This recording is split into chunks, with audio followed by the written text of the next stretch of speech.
So welcome to Ewe Sew You. My name's Zoe and this is my channel all about the crafty bits and pieces I get up to. I knit, I sew, I spin on a spindle, I dabble in weaving from time to time, and anything else that takes my crafty fancy. But today we're taking a look at what I've been working on in July. So grab a brew, put your feet up, and let's get started.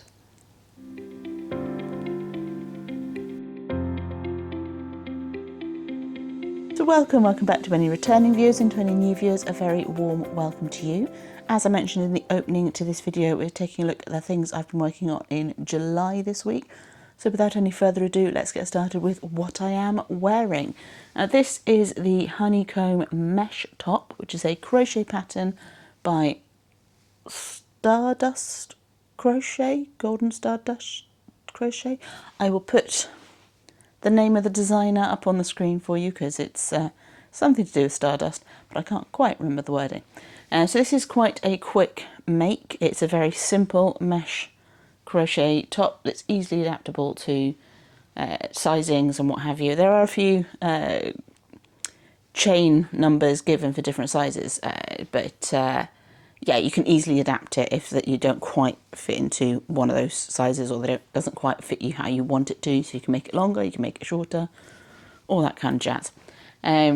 So yeah, this was a nice, simple, quick make. I made it over sort of a week or two, but if I'd have put my mind to it, I could have done it in a couple of days. Yeah, so it's nice, easy, summer, breezy, throw over the top of things. I'm wearing it over a vest top, or a tank top, as you call it on the other side of the pond. But yeah, this is a nice sort of throw on, easy, breezy summer top. And it was featured in my summer patterns video not so long ago, so I'll try and remember to do the thingy what's it up there, so that you can find that video if you are interested in some potential summer makes. It's the sort of project that you could quite easily throw in a bag, take with you on holiday and have done by the time you get back. It's not that long of a project in terms of the number of hours that you need to dedicate to it. Given that it's a garment, it's pretty quick. So I've worked this up in Sirdar Beachcomber, which I have no idea if they still make it or not. I have had this in my stash for years. So this is a cotton yarn. It's a bit sort of thick and thin. It's not at all the weight called for in the pattern, but I didn't have any issues at all with sizing and gauge. It's pretty much come out. My gauge swatch told me I was going to have issues, but the actual garment has pretty much come out as the pattern suggested. So yes, I need to work out what I'm going to do with my remaining skeins of Beachcomber. I have used a different colourway for a top and ballerina cardigan twin set type thing before that now don't really quite fit me the way I want them to. So I need to decide whether I'm going to keep those or rip them out and remake them or whatever. But yeah, I've got sort of 3 or 4 balls of this left. I need to work out what I'm going to do with, so I can get that used rather than just sitting around taking up space. So that is what I am wearing, and indeed my first finished object. So let's take a look at what else I finished in July. So obviously I've been working on a gnome because it is the year of gnomes. So we'll take a look at Nombleberry. Now he is made up in mostly minis that I got in an advent calendar from my stepmother a few years ago. His beard, his nose and his hands are from a different yarn that I had in stash. It's from a Holstgarn Coast, I believe, so they're cotton wool blend. Now Nombleberry has a little backpack on. So yes, that's my July gnome. I will probably make the other gnome in the same pattern as my August gnome, because that is a small gnome. It won't take very long to make at all, and I have extra days of work over August for summer school. So yeah. So there's Nombleberry, ready to join my collection of gnomes. I do like the gnome patterns. I am enjoying making them. They're not big projects. They're good for getting rid of little bits of leftover yarns. So some of those minis that you have lying around that you picked up because you went, oh, pretty. So yeah, I'm enjoying those, and they are living on the shelves just here at the moment. Not sure the husband is as keen on them as I am, but that's where they're living at the moment. I think he's tolerating them at the moment. He may not do by the time we get to the end of the year. I might have to move them around the house. Joys of shared spaces. My next finished object to show you is a very similar shape to the gnome, but it is part of my Christmas in July project. So I was focusing on Christmassy stuff during the month of July, as you will have seen from the last few weeks' videos. I also picked up a new, it's not quite a new craft, it's a new technique. I picked up loom knitting and I have made a loom knit Christmas tree.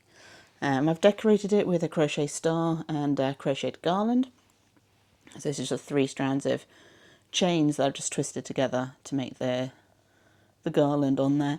And yeah, again, really quick project. I mean, this was about maybe a day, if that. I did it in a couple of bits. So yeah, nice, simple, quick project, and it's a free pattern. Or rather, it's a paid for pattern, but it's not a very expensive paid for pattern, and there is a free video that tells you all of the stuff that's in the pattern and more. So you can do it for free if you want to, but if you're somebody who needs the written pattern, it's only a couple of quid. So yeah, so that's going to get set aside to wait for my Christmas decorations to come out the cupboard in December. See a little Christmas tree? I'm going to pop that over this way, out the way as well. If you're not sure what I mean by knitting looms, I picked out a couple of them out to show you. So these are our knitting looms. So this is the one that I used to make the tree. But there's also this shape of ones as well, and there's a company that makes flexible ones that you can pull apart and put as many pegs in as you need. It is knitting. It's a different way of knitting, but the resulting fabric is the same, as I can demonstrate with my next finished object. Now this began as me just trying out the different ways of making the stitches on the long loom, this loom, with some yarn that again I'd had in stash for ages. I got for free as part of a local yarn store day promotion thing.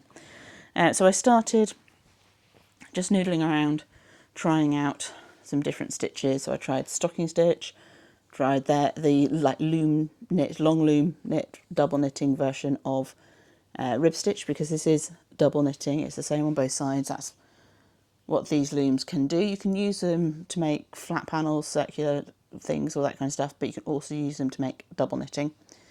And we went on to some different ways of forming the stitches. We've got this like brioche type fabric. It's not brioche, but it's a similar sort of texture. And then we were using the E-wrap stitch on the loom, which is basically a twisted knit stitch. And I just sort of kept going because I was like, I'm not going to use this yarn for anything else. So I'm just going to keep going until I run out of yarn. And then we've gone back into some of those earlier stitches, and I've just sewn it together at the end into a cowl, so that this yarn is out of stash, being used for something. It's going to be good come the winter. Nice and cosy. It's a wool acrylic blend, and that's pretty much all I can tell you about it. I say I got it for free. I wouldn't have picked this out to buy it necessarily, but it is quite pretty in the way that it's worked up. So yes, that's going to join the scarves and shawls and hats basket, waiting for the colder weather.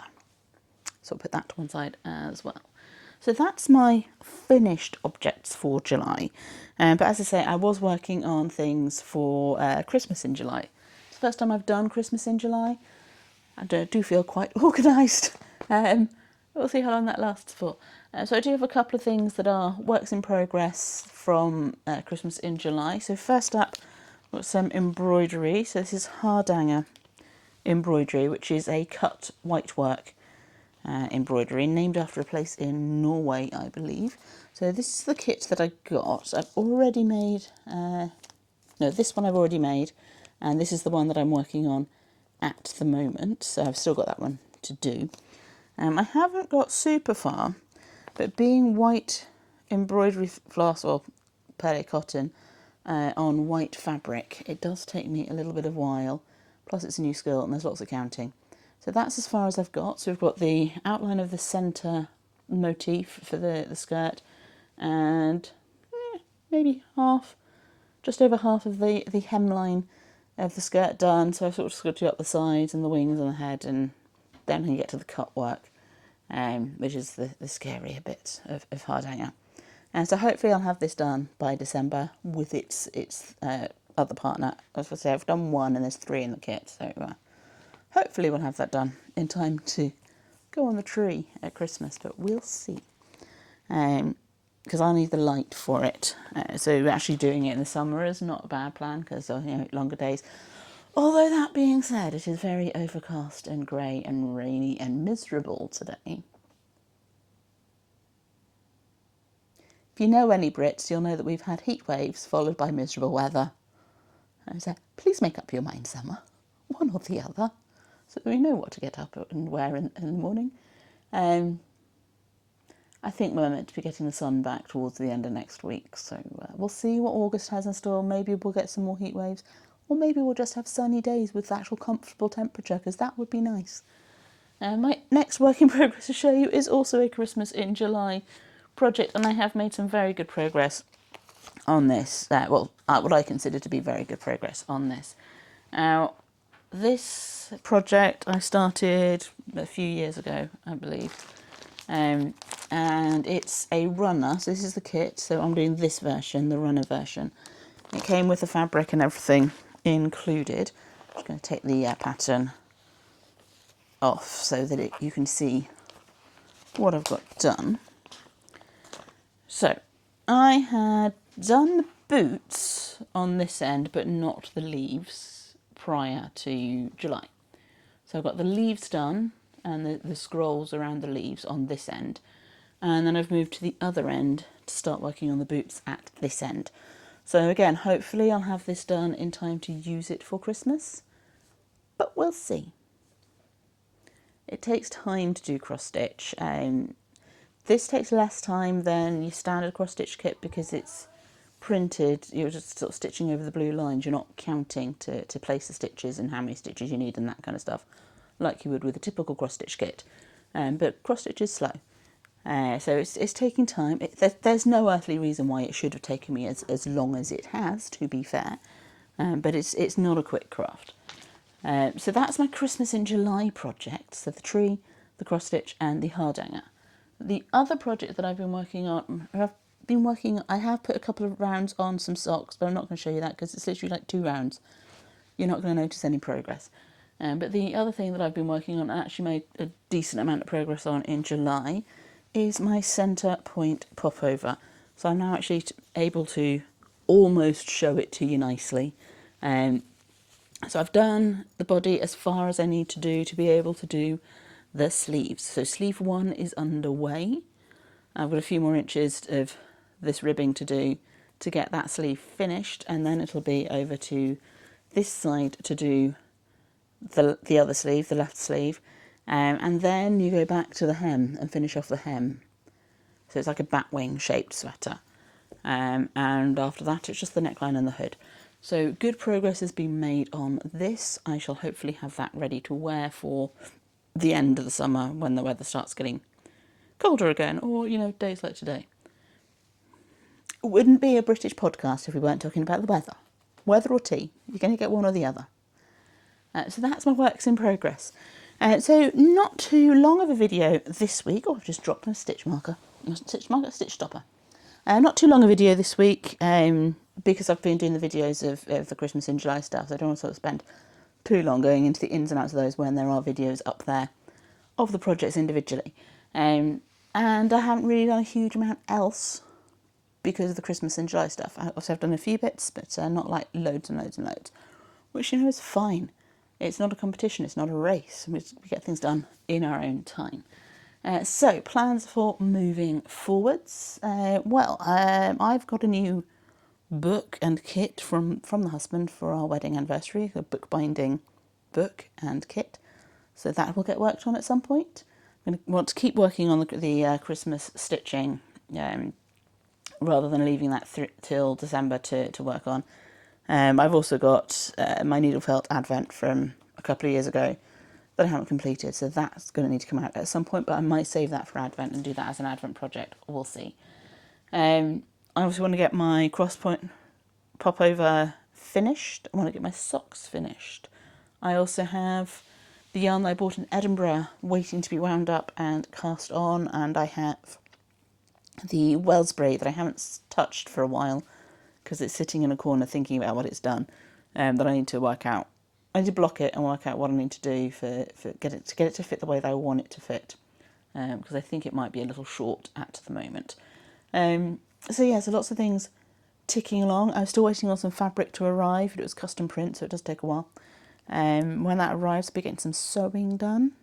I've got some ideas in mind for that, as we discussed in a previous video, for linen viscose fabrics. I've got some other fabrics as well on order, but again, custom print, so they take time to arrive. But I'll keep you updated as and when that gets here. So thank you so much for spending some time with me today. The cat is asking for his treats, so we will leave it there.